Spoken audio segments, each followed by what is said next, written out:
حضور میرا سوال ہے کہ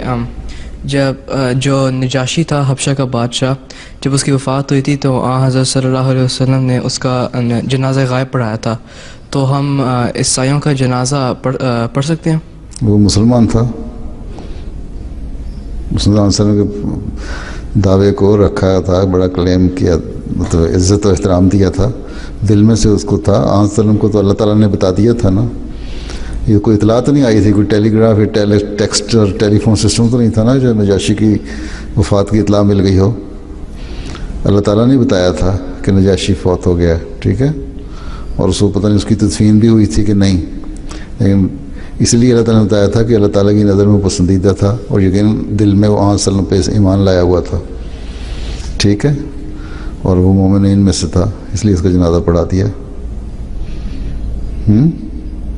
ٹھیک ہے، جو عیسائی تمہیں کہتے کہ میں تمہارا جنازہ پڑھاؤں، ٹھیک ہے۔ ہاں، اگر کوئی مسلمان جس نے حضرت مسیح علیہ السلام کو بھی نہیں مانا ہوا، اگر وہ فوت ہو جاتا ہے اور اس کا جنازہ پڑھنے والا کوئی نہیں ہے تو پھر احمدیوں کو اس کا جنازہ پڑھنا چاہیے، ٹھیک ہے، کیونکہ حضرت صلی اللہ علیہ وسلم پہ ایمان لانے والا، کلمہ طیبہ پڑھنے والا کوئی شخص بغیر جنازے کے دفن نہیں ہونا چاہیے۔ اگر احمدی کو پتہ لگے تو یہ ہمارا اخلاقی فرض ہے،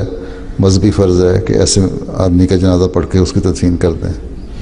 ٹھیک ہے۔ عیسائیوں کو تو جنازے کی ضرورت ہی کوئی نہیں، وہ تو اپنی سروس کرتے ہیں، وہ تو نہیں کیا کرتے ہیں۔